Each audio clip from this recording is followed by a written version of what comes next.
வணக்கம், என் பேர் விஜயராகவன். நாமக்கல் மாவட்டம் மோகனூர்லேருந்து வந்துருக்கிறோம். ரொம்ப நாள் திருமணம் தடைப்பட்டுட்டே இருந்துச்சு. கருப்புசாமி சொந்த அக்கா பொண்ணு தான். கருப்புசாமி கிட்ட வந்து வாக்குறுதி கேட்கும்போது அவர் சொன்ன ஒரே வார்த்தை, நான் உனக்கு முடிச்சு தரேன், அக்கா கொடுக்காட்டி என்ன, நான் முடிச்சு தரேன் அப்படின்னு சொல்லி அவர் நல்லபடியாக எனக்கு வாக்கு கொடுத்து சொன்னார். இதுதான் எங்கள் அக்கா பொண்ணு. ரொம்ப நாள் பொண்ணு கேட்டு தரல அப்படின்னு சொல்லிட்டு இருந்தாங்க. நல்லபடியாக சாமி கிட்ட உத்தரவு கேட்டதுக்கப்புறம் எல்லாம் நிறைவேற்றி நல்லபடியாக கொடுத்துட்டாரு.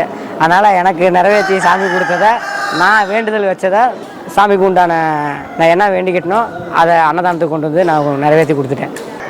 நன்றி.